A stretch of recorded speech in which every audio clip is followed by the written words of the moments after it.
Before we get into why RSA works, why is it that a round of encryption and decryption always produces the original plain text? I first want to get into why this is secure at a base level.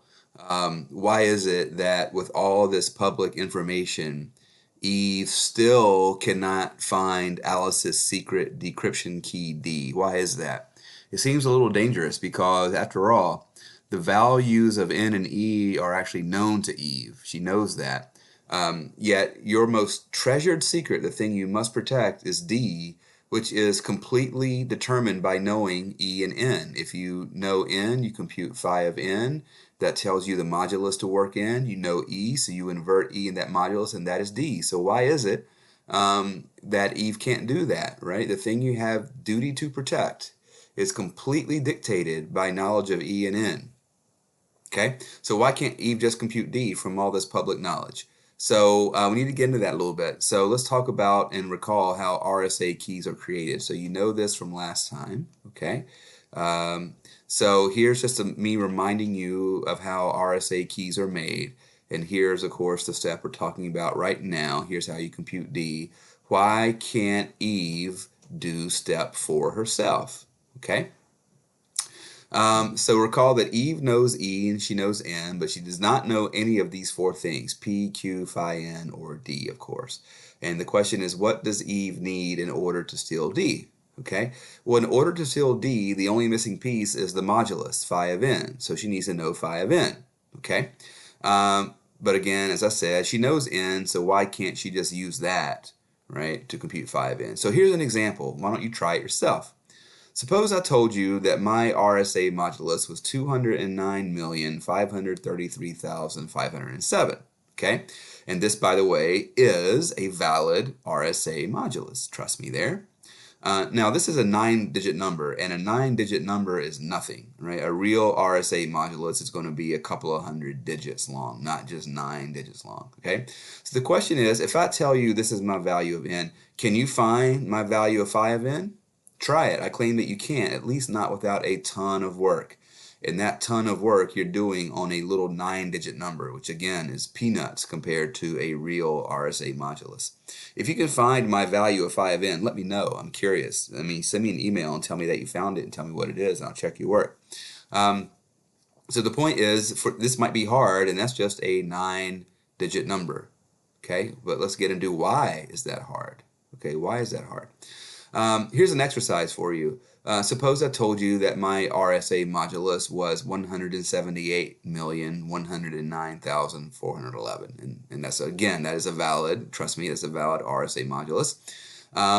But you, as Eve, you're smart, and you execute a brute force search for divisors of N, and you find that 17,341 divides my value of N. Now go ahead and find what my phi of N is in this case here, and do that on the Canvas quiz.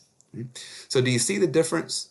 In exercise 1, Alice didn't do her job. Alice did not protect a prime factor P. She chose a modulus that allowed Eve to uncover one of her primes, okay? And if Eve can factor in, this is the most important part of the handout probably, if Eve can factor in, then she can quickly compute phi of N. After all, in RSA, phi of N is P minus 1 times Q minus 1. But that requires you to know P and Q, right? But if Eve can factor in, then she knows P and Q, right? And she can factor in if she can find only one prime, right? Suppose Eve finds one prime, P, that divides N. Well, now she knows the other ones has got to be N over P, right? Because N is P times Q. So as soon as she finds one of the primes, she actually knows them both. But now that she knows P and Q, she also knows phi of N because she knows it's P minus 1 times Q minus 1. But now that she knows phi of N, she can now compute D. Okay, so this is the problem. If Eve can factor in, then she can quickly compute phi of N. Right? So if RSA is going to be secure, Eve better not be able to factor in. And so hence the security of RSA boils down to the following famous problem. This is called the integer factorization problem. Give me an integer n. Can I actually go out and find all of its prime factors? Okay, that's the question. Give me an integer n. Can you find all the prime factors? The integer factorization problem is surprisingly hard for very large numbers. For numbers as big as the RSA modulus, it's almost impossible. Okay. One approach, of course, is you can find the prime factors by doing a brute force search. Just look at all the primes and try to divide them into n and see what happens. You start with a list of primes and start testing them for divisibility against n. Okay. To me, this is a surprising fact that this is actually infeasible for large n. An exhaustive search for prime factors of n simply takes way too long, on the orders of thousands, if not millions of years on a very fast computer. So it's just surprising to me that the integer factorization problem is so hard for a big modulus. It's not hard at all for small or medium-sized moduli, but for a big integer n, finding the prime factors is really, really hard. And that is what protects RSA, because Eve can't factor them, so she cannot compute phi of n. Okay? So to talk about this a bit, the integer factorization problem here, as stated, is currently regarded as being just as hard as a discrete log problem. All right? It is thought, we don't know, but it is thought to be just as hard. Right now, no one has an algorithm that will solve the IFP in all cases and do it better than brute force. All right, because you're trying to do better than brute force here.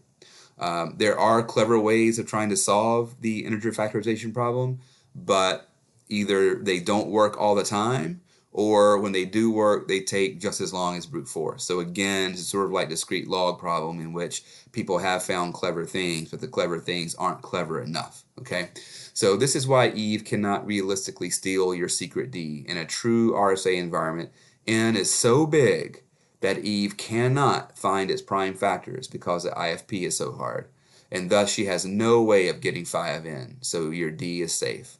Okay?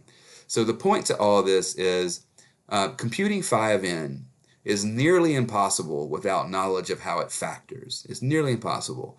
You could theoretically go back to the definition of phi of n and use the Euclidean algorithm to fill out the GCD table. Remember, we did this when you count the number of ones that you get as the verdict in the GCD, but that would require you to run the Euclidean algorithm for every box here. So you'd have to run the Euclidean algorithm n times and then go back and count the number of ones on this table, and that would take even longer than just brute forcing it. So it's sort of a miracle that the only realistic way, the only feasible way to compute phi of n is to factor n.